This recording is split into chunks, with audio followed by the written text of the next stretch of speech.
turabasuhuje nanone abadukurikiye kuri iyi chaîne yacu Lifecorp, ikaba ari ijambo ry'impine rivuga Life Corner Builders. Ubushize twabagejejeho ikiganiro aho cyangwa se twabafashije gusobanukirwa ibigendanye n'itandukaniro hagati y'imigabane mu sosiyete, imigabane nguzanyo n'impapuro mpeshamwenda. Uyu munsi tugiye kubagezaho nanone ikindi kiganiro aho tuza kwibanda ku nyungu iziri mu kuba isosiyete yakoresha uburyo bw'impapuro mpeshamwenda cyangwa se imigabane nguzanyo. Tuze kureba inyungu bigirira isosiyete cyangwa se n'inyungu bishobora kugirira umuntu washoye ayo mafaranga ye muri ubwo buryo bw'izo mpapuro tumaze kuvuga hejuru. Hanyuma tuze kureba se ubundi ni ikihe gihombo cyangwa se ni ibihe byago byo kuba umuntu yahomba muri ubwo buryo bw'iryo soko twavuze, haba ku ruhande rw'isosiyete haba no ku ruhande rw'abantu bagura izo mpapuro. Uyu munsi nanone rero turi kumwe na mugenzi wanjye Turatsinze Emmanuel, n'ubundi niwe ugiye gukomeza dufasha kugira ngo dusobanukirwe ibigendanye n'ibyo bibazo nari maze kuvuga hejuru mu magambo arambuye. Muraho nanone Turatsinze. Muraho neza ndako. Karibu sana muri iki kiganiro. Murakoze cyane. Hari ibibazo umuntu ajya ashobora kwibaza n'ubundi byerekeranye n'ibyo twari twaganiriyeho ubushize nk'uko nari maze kubivuga hejuru. Ikibazo cya mbere umuntu yakwibaza ni ukwibaza se ubundi sosiyete ni ukubera iki yahitamo uburyo bwo gushakisha amafaranga yo gucuruza ikoresheje bwa buryo twise bw'impapuro mpeshamwenda cyangwa se ubw'imigabane nguzanyo, aho kubera yashaka amafaranga muri banki, cyangwa se mu bundi buryo umuntu ashobora kwibaza kuki umuntu yahitamo gukoresha ubwo buryo bw'izo mpapuro mpeshamwenda n'imigabane nguzanyo aho kuba yaguza mugenzi we, ushobora no kuguza mugenzi wawe. Kuki ubwo buryo umuntu ashobora kubuhitamo? Murakoze cyane. Cya mbere ni uko nyine iyo umuntu akora ubucuruzi nka sosiyete ayo ni amahirwe bafite. Ku kijyanye no kuba rero sosiyete yahitamo gushakisha imari ibyo bita capital raising iciye ku isoko ry'imari, niko ubundi byakiswe mu mvugo yabyo. Ubwo ni ukuvuga kuba yahitamo kugurisha imwe mu migabane cyangwa se igatanga izo mpapuro mpeshamwenda cyangwa se imigabane nguzanyo, bonds na debentures. Ni uko amahirwe sosiyete ifite kuba uri umucuruzi, uba ufite ubwo buryo bwisumbuye. Kuba ufite sosiyete cyangwa se uri sosiyete y'ubucuruzi ufite ubwo buryo bwisumbuyeho bwo kuba wakoresha n'ayo mahirwe ahari yo kugira ngo ubone amafaranga bitagombye kujya muri banki. Navuga rero ko banki ni bumwe mu buryo bwo gushakisha amafaranga. Kimwe n'uko amafaranga ashobora gushakwa mu banyamigabane ba sosiyete kugira ngo sosiyete ikore, buri wese akagira icyo atanga mu banyamigabane kugira ngo bahe sosiyete ubwishyu, ariko ubushobozi bwabo bushobora kuba bufite aho burangirira.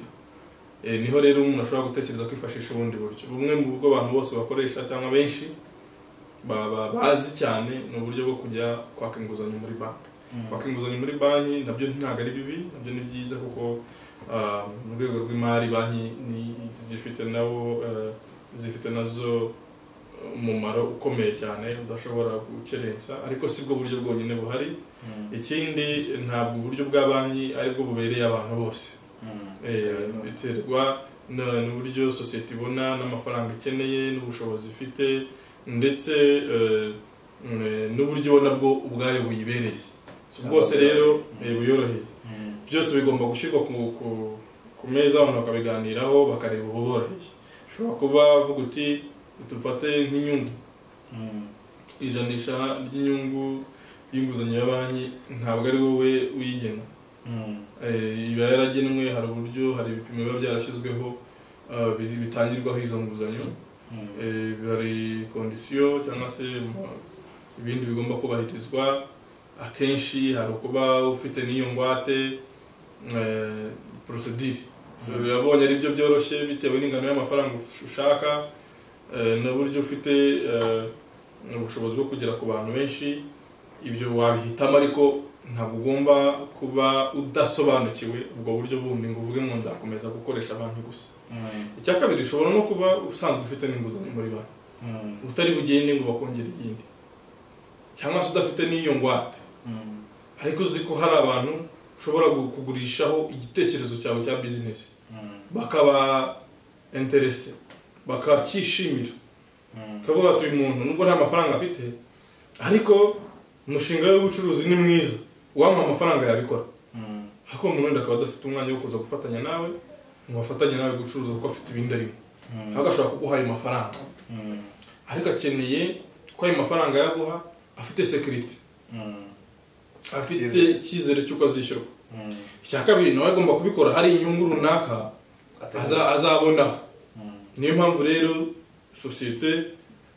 iyo yari ihamagarira abantu kugura rubanda kuguramo imigabane ibikora iciye kuri rya soko ryo deja rifite kijyanye na marketing cyangwa se yamamaza bikorwa buri wese arabibona ko sosiyete ni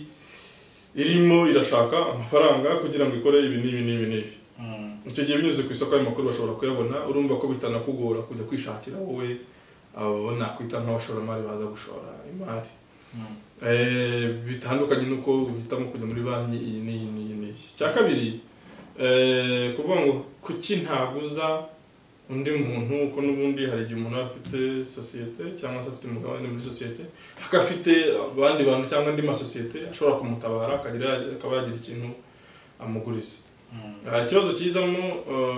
iyo ufite ukeneye amafaranga kugira ngo umuntu akugurize muri iki gihe muri iyi si turimo ni isi y'ubucuruzi ntabwo umuntu afata amafaranga ye gusa ngo ayaguhe yakoresha amezi 6 hanyuma ngo uzamwishyura akeneye inyungu kandi ayo masosiyete yandi n'abo bantu ntabwo ari abantu bakora umurimo wo gucuruza amafaranga niyo mpamvu birangire ugiye kujya muri banki bariya abandi nibayaguha nibyo ujya wumva bita banki Lambert birangira bikoze mu buryo bunyuranyije n'amategeko nta buryo bwo kubigenzura buhari noneho ugasanga bivuyemo n'izindi ngaruka nyinshi cyane ari ku gihugu ndetse no kuri ba bantu barimo babikora ubwabo kuko babikoreye mu bwihisho n'ibyago biba ari byinshi cyane ariko noneho sosiyete isanzwe y'ubucuruzi ishobora kuba iri private company idahamagarira abantu rubanda kwiguramo imigabane kavuga uti tugiye gushaka abashoramari cyangwa se abantu bafite ubushobozi badufasha kubona iki gishoro dukeneye noneho tubereke ubucuruzi bwacu byita guseringa cyangwa se kugurisha igitekerezo cyacu niba gishima baradushyigikira tubahereze noneho izi mpapuro mpeshamwenda kandi zizajya zibungukira amafaranga angana gutya ni ukuvuga ngo amafaranga bagiye kuduha tuzayungukamo aya n'aya turavanaho 20% tuyagabagabanyeho inyungu none zizajya zunguka kuri buri muntu wayifashe ibyo ngibyo biremewe byo ntabwo ari banki Lambert iyo bikurikije amategeko bigomba kunyuramo rwose biremewe izo mpapuro mvunja rw'amafaranga zitamvunja amafaranga ariko ni impapuro mpeshamwenda kuba zivunjwamo amafaranga ni imwe muri karagiteri zayo ariko ni impapuro mpeshamwenda icyo gihe ugiye rero umuntu agashima bizinesi yawe wamaze kumenya uwo ari we n'uburyo washoboye kubikora hanyuma ukamuhereza cya gipapuro ku ruhande rumwe ufite amafaranga bwa kabiri inyungu uzamwungukira ni inyungu muganira mukumvikana urumva ko harimo flexibility mu bijyanye no kumwakumvikana harimo ubwisanzure uburyo mushobora kumvikana ku nyungu ituma ayo mafaranga ugiye gukoresha kungukira ariko nawe akagira ikintu abona icyo gihe rero niho uwo muntu muhaye iyo mpapuro mpeshamwenda kandi cya kabiri gitandukanyeho nuko wa muntu wahaye igipapuro ntabwo ari igipapuro gusa wera turaza kubirebaho tugera ku kibazo cya kabiri wambajije ngo kuki ariho najya gushora imari ntabwo ari igipapuro gusa kuko ubundi umuntu aguhaye amafaranga ye aba kwambuye uburenganzira kuri ya mafaranga kugeza igihe azayakwishyurira ntabwo aba akira yawe niba nari mfite amafaranga nkayaguhereza kugira ngo nkugurize mbanyabuze ibikorwa nagombaga gukora nkoresheje ya mafaranga ntabwo nshobora kubikora ni ukuvuga ngo uburenganzira bwanjye kuri ayo mafaranga kugeza igihe uzayanyishyurira ndabubuze ibyo rero biza gutuma abantu baba biteguye kukuguriza ni bake cyane n'abakabikora bakaguca inyungu z'umurengera kugira ngo nubwo agiye kumara umwaka adafite ya mafaranga igihe azayabonera azaba yarabonyemo inyungu nyinshi ibyo rero ni imbogamizi ikomeye cyane kuri wowe wifuza gushaka igishoro binyuze mu bantu gusa mu buryo busanzwe ibyo nabyo birashoboka ariko ibyago byabyo ni byinshi cyane ndetse no kubona abantu bashobora kukwizera bakayaguha batari buhabwe ingwate batari buhabwe uburenganzira mu buryo bw'amategeko ku bucuruzi bwawe biragoye cyane kugira ngo uzabone ba bantu ni impuhwe ni ukuvuga ngo umuntu mugiriye imbabazi ariko mu bucuruzi muri business ntabwo ari imbabazi ahubwo ikirebwa ni inyungu ngewe nshaka amafaranga mfite inyungu iyi n'iyi nyabona nawe nuyampa uraba ufite inyungu iyi n'iyi iyo rero ubwo buryo buri muntu wese uri kuri iryo soko ry'imari aba arimo arakuramo inyungu ni nabwo buryo bwiza butuma abantu bahitamo kwifashisha uburyo bwo gushaka amafaranga binyuze mu kugurisha imigabane cyangwa se binyuze mu kugurisha impapuro mpeshamwenda bonds cyangwa se imigabane inguzanyo arizo debentures.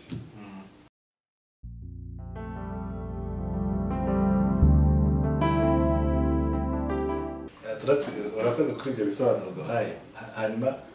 ikibazo bisingira wenda mbaye nk'umuturage usanzwe kwibaza kuki nawe afite amafaranga yanjye aho kugira ngo wenda nyagure ikibanza ejo nzakigurisha inunguke cyangwa se ngure moto izajya imverisa cyangwa se ngure ikindi kintu mu buryo bufatika ikintu ugura nawe icyo kintu ukaba ukirebesha amaso ngahitamo kuba nayashobora mu kugura impapuro mpeshamwenda cyangwa se imigabane inguzanyo ni iyihe nyungu irimo ese nsobanura gake kugira ngo numve impamvu umuntu ashobora kugana iryo soko ry'imari ajyanye amafaranga. Murakoze cyane nibyo wenda hariho byumvikana nk'aho ari ibintu bishyashya ariko uburyo bwo gushora imari no gukora ubucuruzi bwariyongereye kandi bwiyongera kuri buri muntu wese. Twari tumenyereye ko umuntu ajya ku isoko risanzwe, amasoko yo turayamenyereye ahurirayo abashaka kugura n'abashaka kugurisha. Hari abavuga ati dore nabonye 300 reka ndebe ikintu nayakuramo, akajya ku isoko akagura inka, aho ati nzayorora izajya ibyara ngurisha amata mbanimo inyungu izi n'izi. Iryo rero soko rindi warunambajije ngo nse ndi nko kubigereranya nta rindi soko noneho utagenda kugura iyo nka ugura iyo hene cyangwa se uguremo icyo kibanza nk'uko wabivugaga umwaka utaha uzakigurishe cyangwa se uguremo ikinyabiziga ugishyire mu muhanda kikoresha amafaranga kikwinjiriza amafaranga. Iri soko rifite inyungu nyinshi cyane ugereranyije n'ubwo buryo bundi. Nk'umuntu twumva umuturage umuntu n'igihugu umuntu wese uri mu gihugu wifuza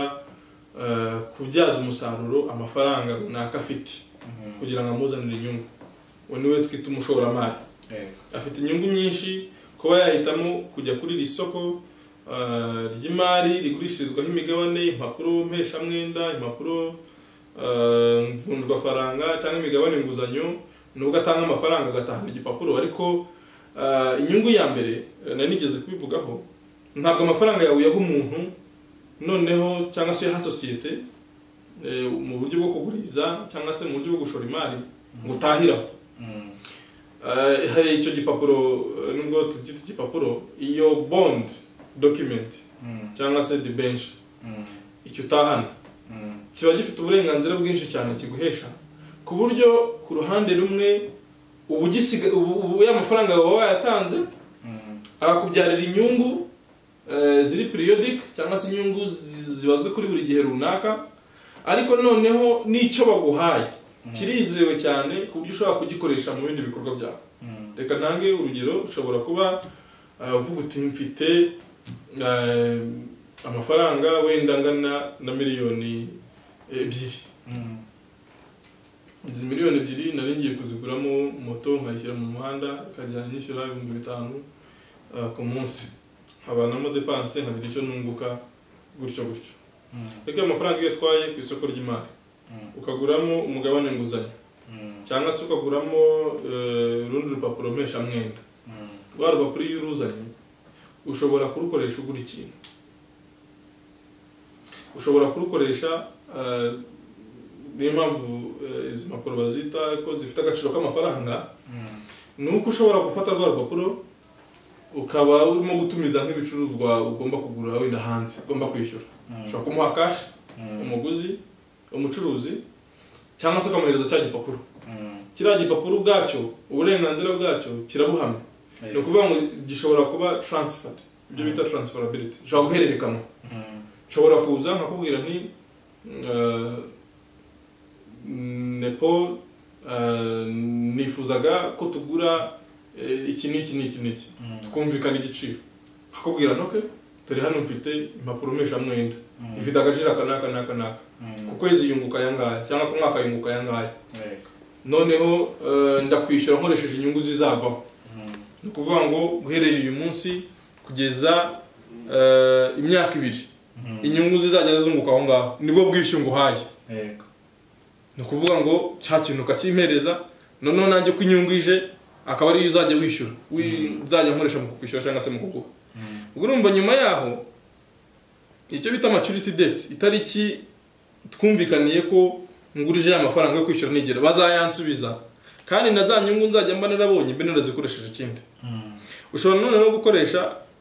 ukagurisha urupapuro cyangwa se nkaruguha rwose ni ukuvuga ngo guhereza iyo debenture date igipapuro cyangwa iyo bond yego iyo nkiguhaye gutya bura n'amafaranga mba nguhaye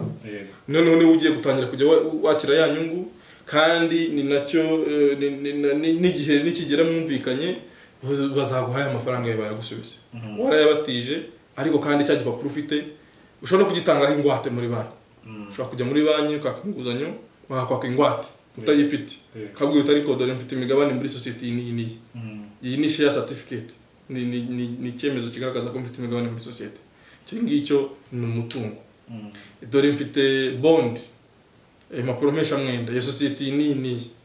banki ikayifata nk'ingwate ukabona amafaranga ukazayishyura hanyuma kandi na ya mafaranga icyakintu watanzeho ingwate iyo maturity yagera ukazabona amafaranga yawe yaragarutse kandi waragiye wakira n'inyungu mu buryo butandukanye numva rero ntabwo wabigereranya no kuguza no gushora mu bindi bintu buri cyose kigira risk yacyo ariko ubwo bushobozi bwo guhererekanya iki kintu n'ubushobozi bwo kugicuruza bugihindura bigiha umwihariko wacyo kuko niba ufite uru rupapuro ukaba ushobora kurohereza undi muntu ni ikintu cyiza cyane ikindi niyo nyiri kugira rwa rupapuro mpesha mwenda apfuye ni umutungo basize abazungura be bakomeza kugira bwa burenganzira naho bagakomeza bagahabwa za nyungu naho bakaba bagurisha icyanyuma bitewe n'ubwoko bw'impapuro mpesha faranga wenda dufate nk'umugabane nguzanyo ufite uguha n'uburenganzira cyangwa se uburyo bwo kuba waba n'umunyamigabane muri ya society kuko niba waguze izo bita convertible debentures icyo gihe zishobora kuba kuvunjwamo imyenda muri society naho ukaba umunyamigabane muri society bikarangira umunyamigabane izo rero zose ni inyungu mu by'ukuri nyinshi ziri ku muntu ushaka gushora imari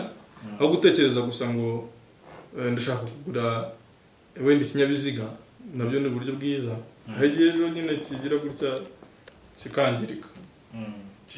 kigapfa kigashya cyangwa se iyo ni risk ariko urupapuro rwawe wahereje society rurakubyarira inyungu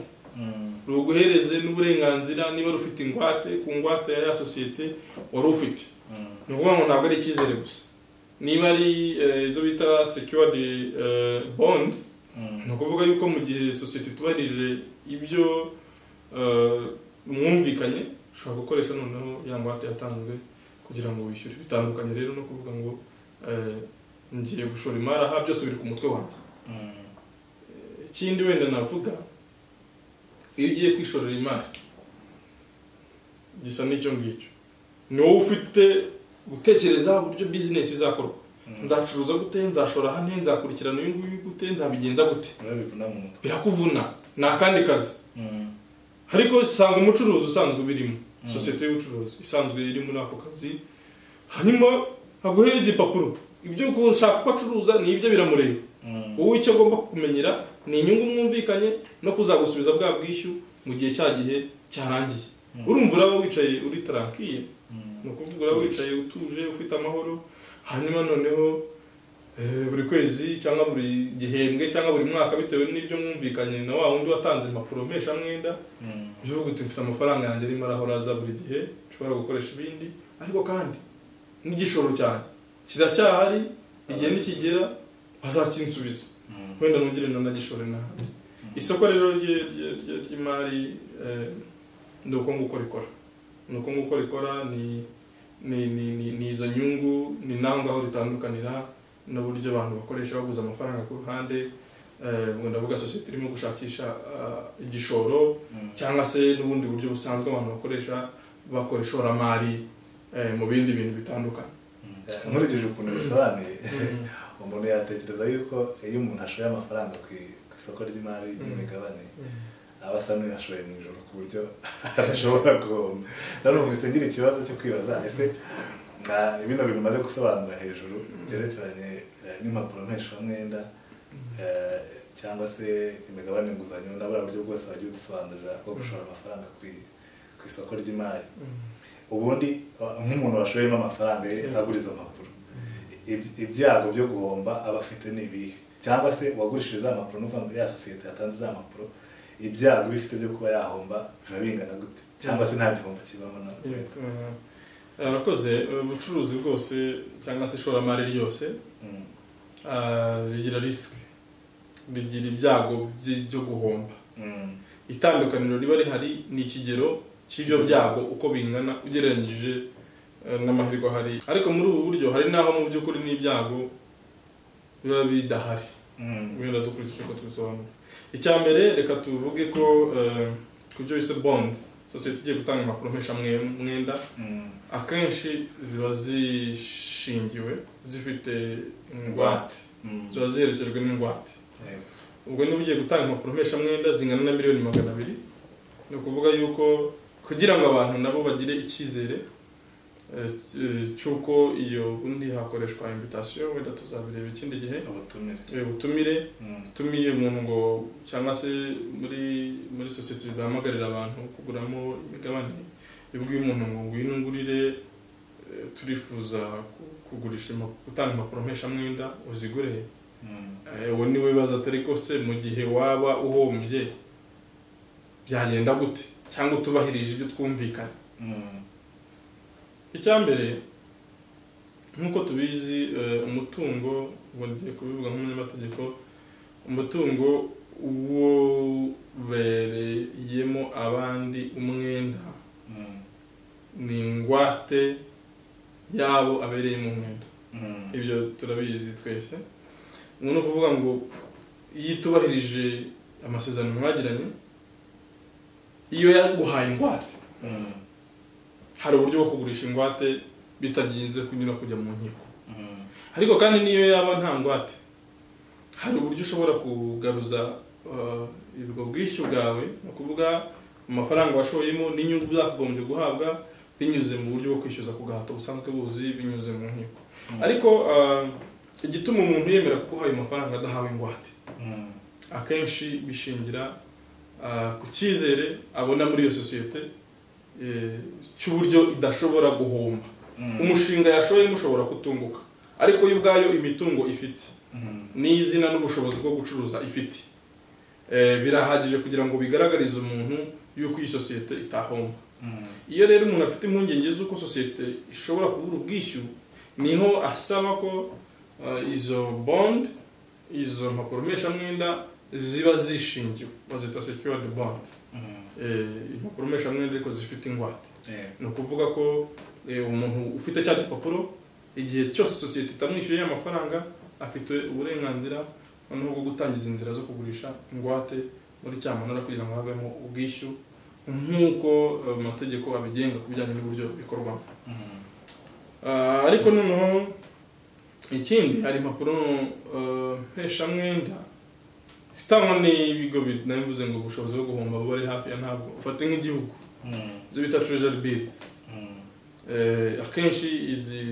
ni ubwoko bumwe bwa debentures cyangwa se bw'impapuro arya n'iki imigabane nguzanyo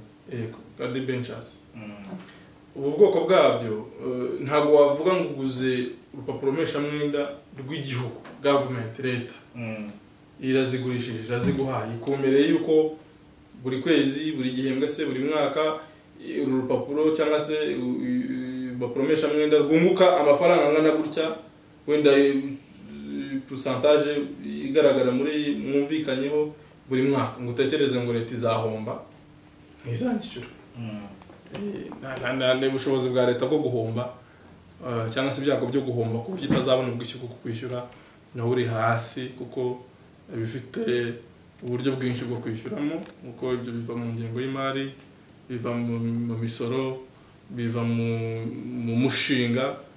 watumye yaka amafaranga avuye muri za debentures. Ariko akenshi nyine bizimwe mu mpapuro zifashishwa ziba zateguwe kugira ngo abantu bumve bagize inyungu. Ibyo byose ushaka ko abantu bashora imari mu kumugurira impapuro mpeshamwenda arabigaragaza mu nyandiko zitumira abantu kugura za mpapuro. Aragaragaza ngo tutishyuye amafaranga yaba, aya mafaranga twatse nayo gushora muri ibi ngibi. Ibi ngibi niba ari ukubaka inyubako, n'urugero inyubako ntabwo izavaho, irahari.